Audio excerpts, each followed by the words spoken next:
আসামের মুখ্যমন্ত্রী হিমন্ত বিশ্ব শর্মা তিনি রাজনৈতিক প্রচারে গিয়ে প্রচার করতে করতে জম্মু কাশ্মীর এবং বর্তমান ভারতবর্ষের মুসলিমদের সম্পর্কে যে নিম্ন রুচির এবং যে হিংসাত্মক ভাষা বা বক্তব্য পেশ করেছে, সেখান থেকে যারা মুসলিমরা বিভিন্ন অন্ধভক্ত দলে ছোট ছোট দলে ভাগ হয়ে বিভিন্ন রাজনৈতিক দলকে ভোট দিয়ে এটাই বোঝাতে চাইছেন যে ঘর পড়ে পুড়ুক, সারপোকা মরুক, তাদের উদ্দেশ্যে অবশ্যই আমি ভিডিওটি দেখাবো। কিন্তু দেখার আগে আপনারা একবার বিচার করুন, হেমন্ত বিশ্ব শর্মা নিজের মুখ দিয়েই স্বীকার করছে যে উত্তরপ্রদেশে জ্ঞানবাপী মসজিদের জায়গায় আমরা বাবা বিশ্বনাথ ধামের মন্দির বানাবো। অর্থাৎ হেমন্ত বিশ্ব শর্মা তিনি নিজেই স্বীকার করছেন যে উত্তরপ্রদেশের যে জ্ঞানবাপী মসজিদ সেটা মসজিদেরই জায়গা।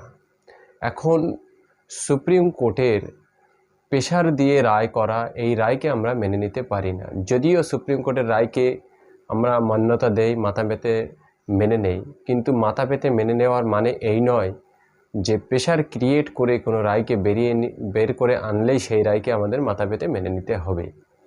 প্রত্যেক ক্রিয়ার একটি সমান বিপরীত ক্রিয়া থাকে। অর্থাৎ এই কথাটি যারা বুঝবেন, যারা বাঙালি মুসলিম বা সচেতন বাঙালি, তারা অবশ্যই ভাববেন যে আসামের মুখ্যমন্ত্রী হেমন্ত বিশ্ব শর্মা তিনি নানা রকমভাবে নানা সময়ে মুসলিমদের সম্পর্কে খারাপ খারাপ মন্তব্য করেছে। তিনি জ্ঞানবাপী মসজিদ, মথুরা এবং জম্মু কাশ্মীর নিয়ে কি মন্তব্য করেছে আপনারা আগে ভিডিওটি দেখুন। मैं थोड़ा ही बात आप लोगों को बताऊंगा। चुनाव का सार सरण हो चुका है, मोदी जी प्रधानमंत्री बनेगा ये भी कंफर्म है। हमारे कांग्रेस का भाइयों लोग जो मिलता हूं, हम लोग को बीच बीच में पूछते रहता है, भाई 400 सीट तुम्हें क्यों चाहिए। तो पहले तो मैं ये क्वेश्चन क्यों करता है मेरा दिमाग में आया नहीं था। किस लिए, अगर तेंदुलकर को कोई पूछे कि आप डबल सेंचुरी क्यों करते हैं, ट्रिपल सेंचुरी क्यों करते हैं, वो जवाब का सवाल का तो कोई जवाब नहीं होते हैं। फिर भी जब कांग्रेस लोग हम लोग से पूछते रहा, भाई आपको 400 सीट क्यों चाहिए, तो मेरा दिमाग में लगा इसका जवाब भी होना चाहिए। तो मैंने सुबह कांग्रेसियों को बोला कि भाई देखो, जब हमारा 300 सीट था हमने राम मंदिर बनाया, अभी हमारा 400 सीट होगा, मथुरा में भी कृष्ण जन्मभूमि बनेगा और ज्ञानवापी मस्जिद का जगह में बाबा विश्वनाथ का बड़ा भव्य मंदिर बनेगा। तो अब हमें सीट देते रहिए। और मुगलों ने जितना कारनामा करके गया था, हम लोग सब साफ करते करते चला जाऊंगा। भारत को साफ करने का अभी बहुत कुछ बाकी है ना, अभी भी तो काम खाली नहीं हुआ है। आज 7 दिन से आप अगर আপনারা দেখলেন যে তিনি কি বলতে চাইছেন।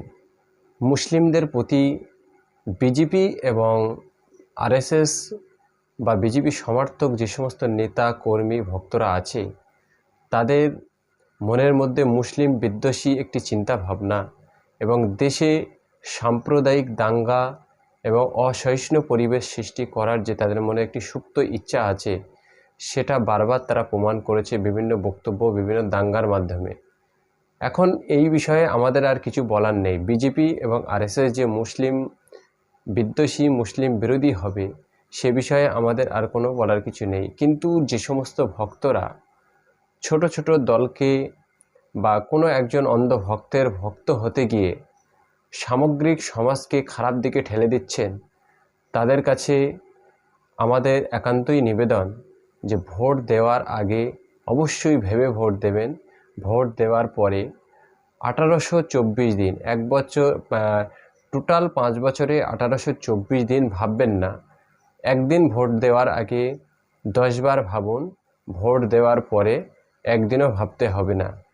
আপনি মনে করছেন যে আপনার ভক্তকে ভোট দিলেই সামগ্রিক সমাজকে পরিবর্তন করা যাবে, কখনোই নয়। আপনি যাকে ভক্ত হিসাবে দেখছেন, তিনি কি কখনো হেমন্ত বিশ্ব শর্মার এই বক্তব্যের সরাসরি মঞ্চে দাঁড়িয়ে বিরোধিতা করতে দেখেছেন? দেখেননি। মাননীয় বিরোধী দলনেতা পশ্চিমবঙ্গের, তিনি মুসলিমদের সম্পর্কে খারাপ খারাপ মন্তব্য করছেন, আপনি যাকে ভক্ত হিসাবে দেখতে চাইছেন তিনি কি কোনো মঞ্চে দাঁড়িয়ে প্রকাশ্যে জনসভায় শুভেন্দু অধিকারীর বিরুদ্ধে কোনো প্রতিবাদ সূচক শব্দ বলছেন না? এর পিছনে কি কারণ, গভীর কারণ, সেগুলো পরে পর্যালোচনা করা যাবে, কিন্তু ভোট দিতে হবে তার আগে 10 বার ভাবুন, ভোট দেওয়ার পরে একবারও ভাবতে হবে না। এই আবেদন এবং হেমন্ত বিশ্ব শর্মার ওই মন্তব্যগুলো মনে মনে অনুধাবন করে অবশ্যই আপনি আপনার ভোটটি দেবেন, এই আশা রেখে আপনার মতামত কমেন্ট বক্সে জানানোর আবেদন রেখে আজকের ভিডিও এখানেই শেষ করছি।